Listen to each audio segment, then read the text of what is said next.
मैं शेयर करने जा रही हूँ आपके साथ अपने गार्डन की एक ऐसी ट्रिक जिससे मेरे बोगनविले भर जाते हैं फूलों से। लेकिन उससे पहले आप मेरी लास्ट ईयर की फ्लावरिंग देखिए।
आपने खुशी के साथ माय गार्डन पॉइंट पर।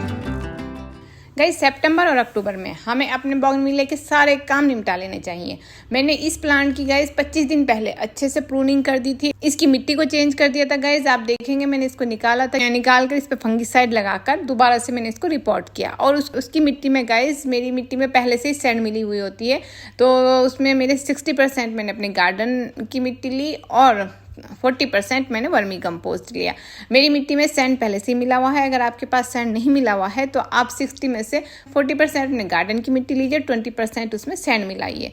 उसके बाद मैंने इसमें 1 चम्मच बोन मील और आधा चम्मच फंगीसाइड, वो पॉट के अकॉर्डिंग आप फंगीसाइड को लीजिएगा, और उसमें मैंने 1 चम्मच नीम खली का मिलाया। इस तरह से मैंने अपनी मिट्टी तैयार की और मैंने उसको रिपोर्ट कर दिया। बट गाइस 25 दिन बाद इसमें आप देखेंगे ग्रोथ स्टार्ट हो गई है, लेकिन अभी भी इसकी हल्की प्रूनिंग ज़रूरी है। इसमें कुछ काम करने ज़रूरी है। मैं वो क्या काम करती हूँ जिससे पूरा गार्डन मेरा इस प्लांट के फूलों से भर जाता है, खूबसूरत गार्डन हो जाता है मेरा। सबसे पहले गाइस मैं इसकी सारी लीव्स हटा दूंगी, एक भी लीव्स नहीं रहने दूंगी। और उसके बाद मैं आपको बताती हूँ मैं ज़्यादा फ्लावरिंग लेने के लिए क्या करती हूँ। तो उसके लिए मैं एक ट्रिक यूज़ करती हूँ जो आज मैं आपको बता रही हूँ। मैं लूँगी गाइस 1 एग और लहसुन की 1 कली लूँगी। सबसे पहले हम पॉट की मिट्टी की अच्छी तरह से खुदाई कर लेंगे। तो एग को गाइस आप उसमें छेद करके उसके अंदर उस कली को, लहसुन को रख देंगे। लहसुन एक ऐसी चीज़ होती है गाइस जो आपकी मिट्टी में किसी भी तरह का पेस्ट अटैक नहीं होने देती है। फंगीसाइड का बहुत ही अच्छा काम करती है। और गाइस एग शेल तो आप जानते ही हैं कितना ज़्यादा यूज़फुल होता है फ्लावरिंग के लिए और स्पेशली इस प्लांट के लिए। एग के जो बेनिफिट हैं आप ये देखिए कि ये मिट्टी का जो स्ट्रक्चर होता है उसको बहुत ज़्यादा इम्प्रूव करती है। उसमें जो ड्रेनेज का सिस्टम बनाती है, एयर क्रॉसिंग को इजी करती है। एग शेल जो होती है रूट डेवलपमेंट में बहुत ज़्यादा फ़ायदा करती है। इसके साथ साथ गाइस अगर जो इसे फूल खिल रहे हैं, वो फूल खिल के जल्दी गिर रहे हैं, तो वो उसको मजबूत करती है, आपकी फ्लावरिंग को बहुत जल्दी से गिरने नहीं देती है। स्पेशली बोगनविलिया में जो कैल्शियम होता है एग शेल में, वो कैल्शियम की कमी को भी प्लांट में दूर करता है। वो इस एग में स्लो रिलीज न्यूट्रिएंट्स होता है गाइस, जो आपको स्लोली कैल्शियम भी रिलीज करता है, और जो न्यूट्रिएंट्स चाहिए होते हैं प्लांट्स को वो सब भी स्लोली प्लांट्स को देता रहता है। आप मिट्टी में वर्मी कंपोस्ट भी मिलाइए, बोन मील भी मैंने 1 चम्मच दिया है और नीम खली का भी दिया है। लेकिन ये सब के साथ साथ आपको एग शेल, या आप इस ट्रिक को अपनाते हैं, आप एग में 1 लहसुन की कली को अगर रख कर उसमें को मिट्टी में दबा देते हैं और थोड़े दिन बाद जब उसके अंदर से सब खत्म हो जाता है, आप एगशेल को मसल कर उसी में फैला दीजिए। तो इससे आपका प्लांट जो है बहुत ज़्यादा फ्लावरिंग पे होता है। मैं अपने जितने भी मेरे बैंगन के प्लांट्स हैं गाइज, मैं उन सब पर यही अप्लाई करती हूँ। अब गाइज हम 1 गिलास में पानी लेंगे और उसमें एक पका हुआ बनाने का छिलका लेकर उसको काटेंगे और काटने के बाद गाइज उसमें थोड़ा सा लहसुन का छिलका भी काटेंगे और उसको हम पूरा 24 घंटे के लिए ढककर रख देंगे। 24 घंटे बाद गाइज छान लेंगे हम इसको। छानने के बाद हम इसको इसकी जड़ों में भी दे देंगे और इसी से गाइज हम अपने प्लांट पर स्प्रे भी करेंगे। बनाना पील्स जो होते हैं गाइस, वो पोटेशियम का एक बहुत बड़ा सोर्स होते हैं।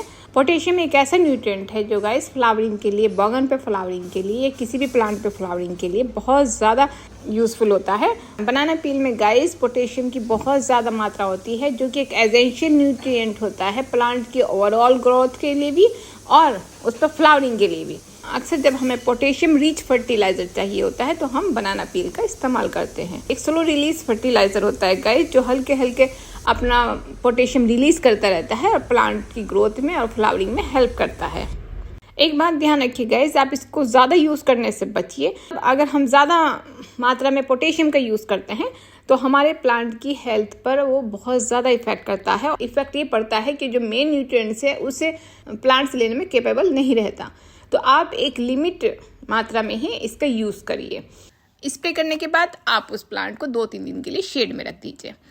आप जब हार्ड प्रूनिंग करते हैं प्लांट की तो जो कटिंग निकलती हैं आप उनकी कटिंग को ग्रो कर सकते हैं। मैंने जो 6-7 कटिंग लेकर अपने पॉट में लगा दी थी सैंडी सॉइल में, उसमें से सिर्फ 2 कटिंग मेरी चली हैं। मैं आपको उसका अपडेट दिखाती हूँ, आप ये देखिएगा, सिर्फ ये 2 कटिंग मेरी चली हैं, बाकी सब कटिंग बेकार हो गई हैं। तो आप ज़रूर एक्स्ट्रा कटिंग लगा कर चलिए, क्योंकि हमारी पूरी कटिंग्स ग्रो नहीं होती हैं। आपको मैं इसकी एक स्टेम निकाल कर दिखाती हूँ, इसमें हल्की हल्की सी रूट्स बन गई हैं, तो आप इससे नया प्लांट ग्रो कर सकते हैं। मिट्टी अच्छी तरीके से बनाने के बाद गाइज मैं उनमें इस ट्रिक से ज़रूर खाद देती हूँ। आप इसको एक बार इस्तेमाल करके देखिए गाइज, आपका बैंगन फूलों से भर जाएगा। इसके साथ गाइज एक इम्पॉर्टेंट चीज़ ये भी होती है कि आप इसमें पानी कम दीजिए, बहुत ज़्यादा ज़रूरी फैक्टर होता है। अगर आप इसमें पानी ज़्यादा देंगे तो आपके पास पत्तियों की भरमार हो जाएगी, और अगर आप इसमें पानी कम कर देते हैं तो आपके पास सिर्फ फूल ही फूल होंगे। इस प्लांट की खास बात होती है, अगर आपका प्लांट फ्लावरिंग पर नहीं आ रहा है गाइस, तो आप एक काम कीजिए कि आप उसको बिल्कुल सूखा रखिए। सूखा इतना सूखा रखिएगा इसके उसमें पानी बिल्कुल नहीं देना, और पत्ते उसके मुरझाने लगे, वो बिल्कुल ड्रॉप हो जाए, सूखने लगे, तब आप उसमें पानी दीजिए। उसे शौक में लेकर आइए। जैसे वो शौक में आता है तो ही वो फ्लावरिंग पर आता है।